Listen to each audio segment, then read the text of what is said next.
absolutely. I appreciate the opportunity to connect. Hey. Talk to me about what you do, man.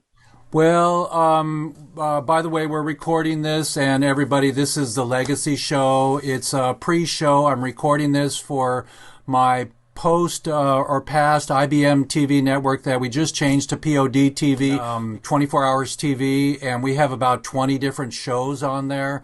And I work with Tommy Chong, and I get prisoners out of jail for life in prison for marijuana. And that's one of my main goals in my lifetime. I'm 63, and we're so blessed to have people coming from all over the globe. We got Josh here that I just met on a new platform called Clubhouse, and that's a fantastic networking spot.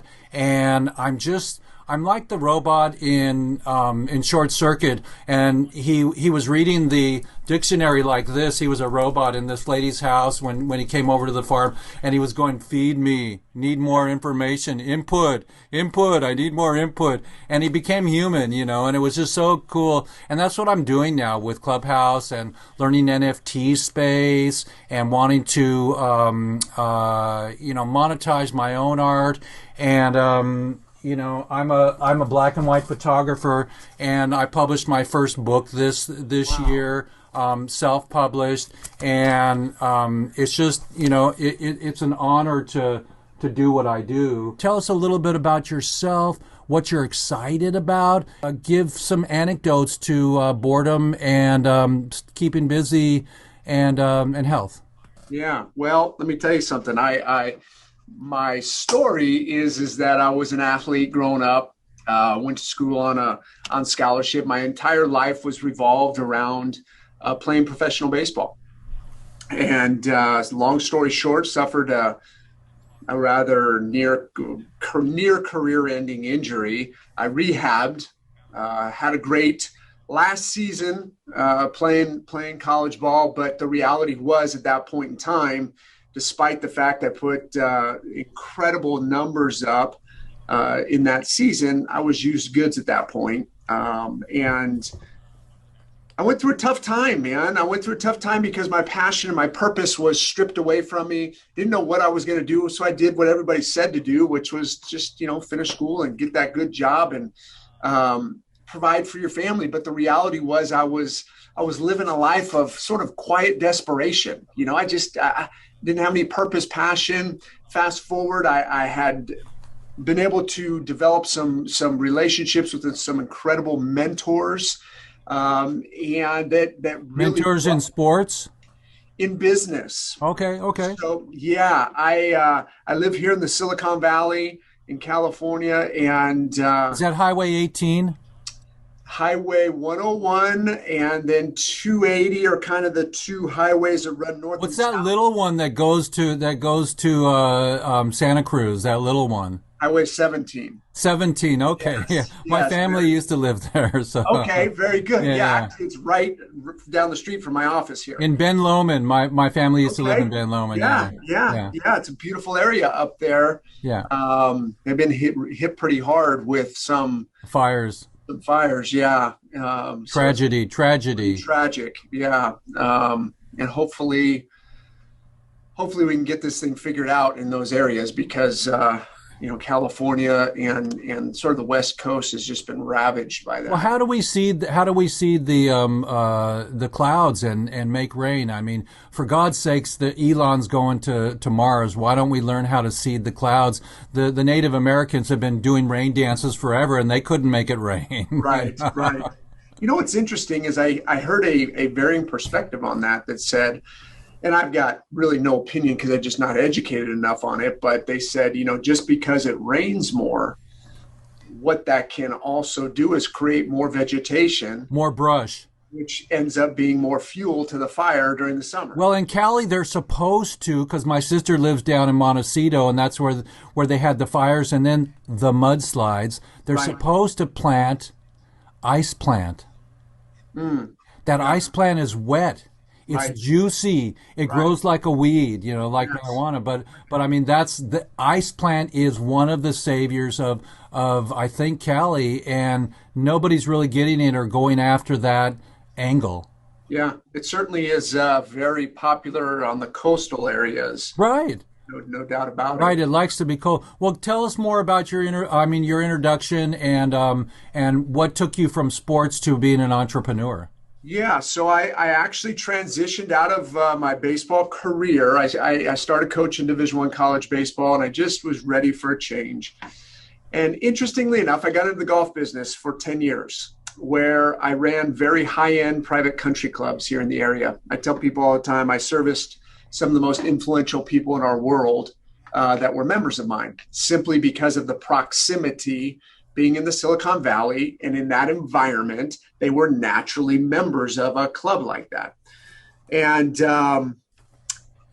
they never once gave me a dime of their money, but I worked for 10 years to learn everything they had between their ears.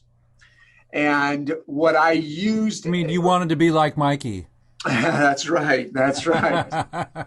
So I had a unique ability to build those relationships because they had something I wanted, which was the knowledge, the the how could I best explain it? The specific knowledge, right, that they used to get to where they were. You mean And their I had formula, some, their formula, yeah, just their box, their Pandora's box. exactly. I realized that the middle class, I came from a humble beginning. So I realized I was taught a different story than they were taught. It was that specific knowledge about how to acquire what they had produced in their life, which is really a separator between growing up in sort of, we'll call it a middle class environment, or an environment where they taught their kids something totally different than what I was taught. Right. And I realized that. So interestingly enough, Jeff, I was able to do so they had something I wanted, and I had something they wanted. I could get a little white ball around the golf course in a lot fewer strokes than they could. So they enjoyed having me on the golf course with them, which then enabled me to spend 4 to 5 hours riding side by side in a golf cart with some of the greatest minds in our country and in the world, really. And so I leveraged that relationship, which kept me on a bit of an even playing field, right? They were certainly much more successful, obviously, financially, business-wise. They were unbelievable. But I could do something that they'll likely never be able to do in their life, which was get that little white ball into the hole in a lot fewer strokes. And that relationship, that sort of dichotomy of a relationship, got me to be able to spend time and learn and be taught. At 31 years old, I realized I needed to unlearn everything I'd ever been taught about making money, Right. learn it from the people that had the life I wanted. And that was where mentorship, It's also the law of attraction. it's, without a Totally. doubt, Totally. without a doubt. Yeah. Absolutely. I wanted that, and therefore, attracted So that. instead of hanging out at a restaurant or with hip hop or chasing baseball, which you were compromised physically, you went to. So, for example, you can choose if you're a vegan or a meat eater and what restaurant you want to go to. You went to the Richie Riches and you learned what they had. Let me ask you a question about Richie Riches. People with money. How many of them had products that had integrity? That's an really interesting question, because I saw a lot that, from an integrity standpoint, were not in alignment with my values. See what I'm saying? Yeah. And it wasn't necessarily the product, because of the nature of where we were located. We had sort of two groups of entrepreneurs. You had the tech entrepreneurs and you had the money entrepreneurs, right? From up the peninsula into San Francisco, et cetera. Of course. But it was maybe it was either the things they did with the money, which some of them who were I had relationships with, ended up running into legal trouble. Or it was how they treated people. So did that equal? Let me bring myself back in. Did that equal karma? I think some would argue that could have been the case, no doubt about it. I work on a spiritual base, I want to keep it high these days. My father was there. He went from Aston Martins to living in Mexico and dying with no money and happy. Yeah. You know, that's interesting. That takes an interesting route, and through my journey, and now being in mentorship for of entrepreneurs getting started in the financial industry for 13 years, I stumbled upon something that was so profound in my life that changed my perspective on my purpose here on earth as it related to business, by a Jewish rabbi. Interestingly enough, Rabbi Daniel Lapin, who is to his words, right? That he says, I am a Jewish rabbi that travels around to Christian churches talking about why Christians are broke and Jews are rich. And that's, Whoa. yes. Now that's not my perspective. That's his wording of it. He actually has written several books, one of which was one that was so transformational to me, which is Thou Shalt Prosper, the 10 Commandments of Making Money, where he states that the reason of his travelings and communicating, the reason that is the case is because of the foundation. So this is what changed me. The foundation of what the ancient text describes as of the Torah, right? It describes as our purpose on earth, which is to serve our brothers and sisters. And he does just an incredible job of And talking. to share. Certainly, right? So to serve our brothers and sisters means to make their life better. And he said that business was created to make others' lives better. And when you make someone else's lives better, when you serve your brothers and sisters and you make their lives better, when it's in business, there's no surprise. There's a reward for that, in this case, in the form of money, so that money now just becomes a certificate of performance, right? Have you served somebody? And if you've served somebody, then that money is a good thing. And so if you've got money in your pocket and you did not harm someone to receive that money, then you made their life better, in which case you are now, in his words, serving God. So I have a term. I made a T-shirt. It says "Pray it forward." So that's praying it forward. Yeah, absolutely. Right? Isn't that a great shirt? It certainly is. And interestingly enough, he talks about a concept that we also naturally say, which is to give back.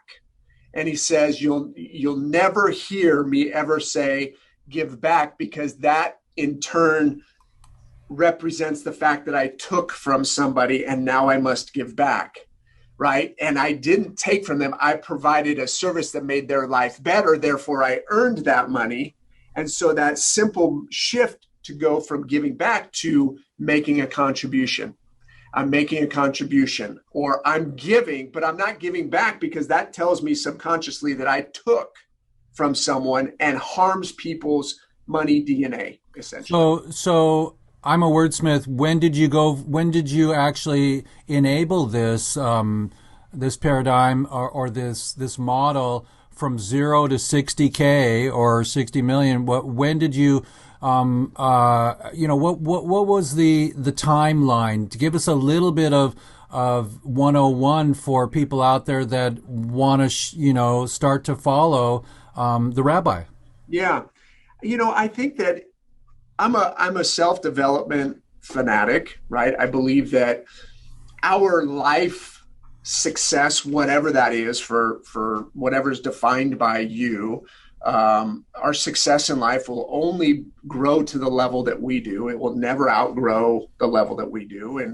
And I believe that having a diverse, sort of ability to have a diverse knowledge of development is important. I came across Rabbi Lapin's teachings about 8 years ago, And I didn't, it's spiritual, but it's not about, the Jewish faith that he teaches from, right? It's about the concept of serving people. And because here's the reality of coming up in an environment that I was raised in, and many people, most people statistically are raised in, is we're raised in an environment that programs our DNA about money in a way that's a hindrance to wealth accumulation. And we've all, the typical stereotypical, the rich are bad in this, and we can go down a laundry list of statements that we hear growing up in that environment. People that I work with and help transition into entrepreneurship. How about the term conscious wealth? Well, I think that is what we're talking about, really, and but almost to the sense that conscious wealth is something that is today, right? Is created, a saying that's created today. But when I realized that this concept went way back, from a historical standpoint. If you look at Tevye, that he raised cows. They were worth, the more cows you had, the more you were. Sure. In a bartering system, where you're trading. Blah, blah, way back. Yeah, I really believe that, we hear things like you can't, you don't chase you can't have the love of money, you're chasing money. No. See, all that to me is and semantics can get into it, how you say, listen, I throw all that out the window. I'm here to serve people. And when I serve people in business, there is an exchange for that. And if I am serving them, and the more people I serve, the more value we receive in the way of monetary in terms of business, and therefore is something to be celebrated, because it's the service to others that really is the foundation to which we've grown our business over the last 8 years. Is I had this profound shift in, am I chasing? How am I chasing? What am I chasing? How about, Josh, you focus on solving problems for others? And if we solve problems for others, then in return, we will receive these certificates of service, and our life will grow and improve as a result. So everybody, we're on the Legacy Show with Jeff Eichen and POD TV, and we're going global very soon. We're recording with Josh today and Josh Payne, and we're getting a little backstory of going from baseball to wealth, abundance. I know Swami Beyondananda says, shake your buns and you'll have abundance. There you go. There you go. And so we keep laughter on my show. We keep laughter in our hearts. I mean, so much is serious these days, from masking to unmasking. Dating in COVID is not the most popular item these days. It's very difficult to get through all this stuff. What about the children? How can you share with us a little remedy for the children to get hope? I think that you said a very important word there, hope, right? I think that the market will pay a fortune to anybody that can deliver two things: leadership and hope in today's world, coming out of the year we had last year. So I think that, I believe programming is everything. I have two children. I've got a 9-year-old and I've got a 7-year-old. Since the second they were born, we have been programming them with affirmations of abundance, and abundance in the sense of their perspective on what they can accomplish in the world, and the positive programming that is so important and so lacking in our country and in the world. And so, do I think that I can make a difference in the lives of children everywhere? Yes, there are many forms that I can do that. I can do that. So you can see my cup. See what did my cup say? Yes. Absolutely. Yeah, right. Because children, I heard when they're 8 years old, they hear no like 4 million times. It's incredible. And again, I've read the statistics on that, and it's a self autopsy on myself as a parent, right? Right, right. Make sure that I am holding myself accountable to that understanding that we've got to help them hear the word yes, because they're programmed to this limitation of that word no.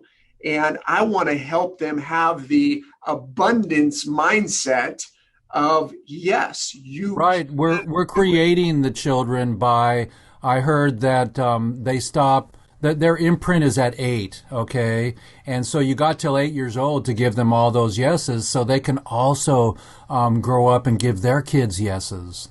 Yes, absolutely. And you know what, Jeff, this is interesting because in our affirmations, my 7-year-old son and my 9-year-old.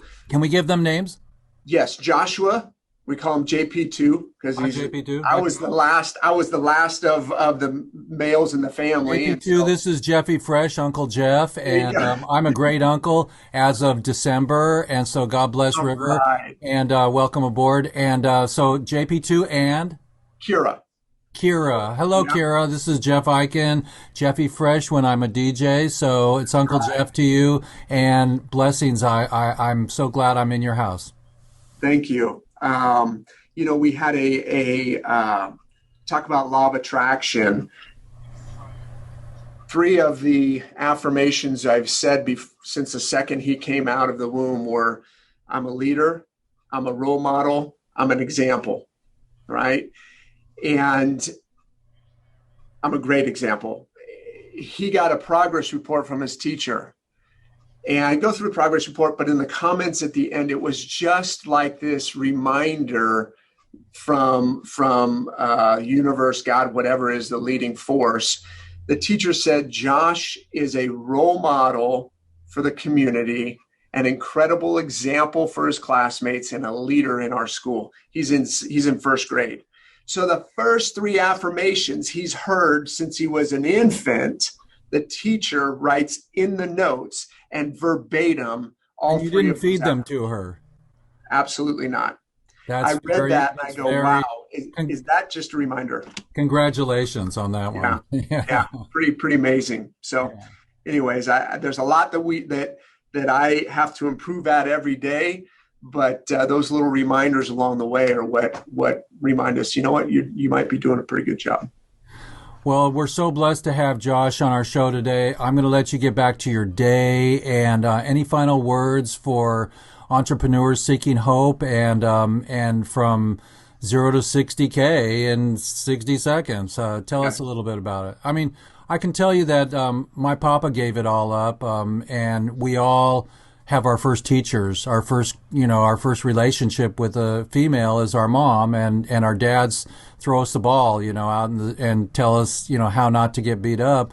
My dad was an architect, and he built the Villa del Sol in Fullerton, California. He bought the California Hotel, and we flew to Mexico in a helicopter and brought back fountains, and it's still going today. My friend Paul has bought it, and they do weddings there, and it's an old California hotel that's now offices in a shopping mall, and there's restaurants and delis there and 5-star Mexican restaurant. Anyways, bottom line is my papa gave it all up to move to Mexico to have his third relationship with a wife, and it was just brilliant. I traveled there 5 times in my motorhome from Seattle, Washington State, and with my partner, and we visited my papa, being happy and doing his architecture down there because they wouldn't approve of lightweight concrete in America, the way that he could just do his exploration like his mentors. He went with his mentors,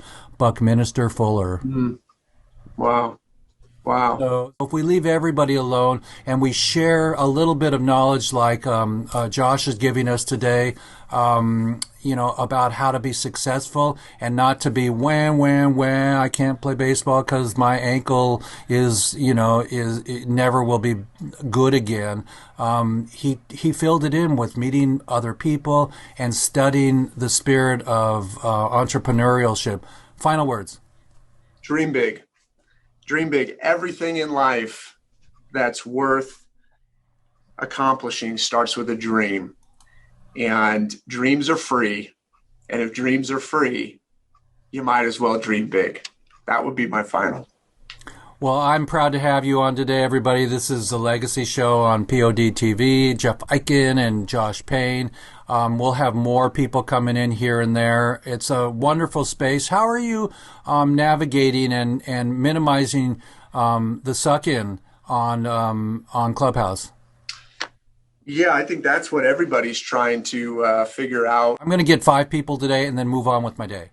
Yeah, there you go. You know what? That's great. I think having a specific goal of what the purpose is of being on there. I try and build relationships with people like yourself, Jeff, and be an ambassador of hope and of leadership for those that are seeking to improve their life. And just as one of the many people on there, one of those, that can be of service to those who resonate. And then aside from that, I don't get caught up on anything else. And I just use it as a tool to serve and keep charging. Thank God for it. I mean, look, it brought us together. I mean, the angels brought us Clubhouse, and so everybody, just like being hydrated all day long and eating cleaner food for the planet and yourself and watching your colon, and I mean, not looking at it, but going for longevity. Take it from me, I'm 63, graduated high school in 76. How old were you then? I was being born. Yeah. And so I really blessed having people that have come across a success map, Yeah. Conscious wealth is, I think, what I got out of this conversation today. You sound great. I really appreciate meeting you, and that the angels in Clubhouse brought us together. Absolutely. It's been my pleasure, Jeff, and I look forward to continuing to build relationship. Okay, we'll do more, and thank you so much. We're out of here today, everybody, and we'll see you on my Weeds Day show with Tommy Chong periodically and other people. Nobody should be in jail for a plant and for nonviolence. Free the prisoners, free the plant, free yourself, and free the planet. So thank you, Josh, and we'll stay connected offline. Emails I got, and drop me your phone number, and I'd love to talk projects with you and see where we can cross-platform. Let's do it. Love you, man. Cheers, Jeff. Okay, bye-bye. Cheers. Okay, everybody. Jeff Eichen here with the Legacy Show, and that was really a beautiful rabbi show. And who knew we were going to get the Torah in here and to tell us how to create wealth and abundance. And so it was really fun to have Josh in today. I've got another interview this afternoon, and it's all coming from Clubhouse. So be careful how much time you spend in there. Don't forget hempcrete, and all the things that are going to make this world more precious and bring the oceans back and help the icebergs from stopping to melt. Whatever we can do is important. And Josh is bringing up some beautiful children with his knowledge of what works. And so that's what I want to show with my show Legacy is successful people. And they're non-successes and how they got out of that, how you bounce back in life. So it's my time to say good night, and Legacy, tell me your legacy. So you can find me on my link tree, and I'll put it right here on the post-production. Thank you so much, everybody. Cheers. Legacy, POD TV. I'm out.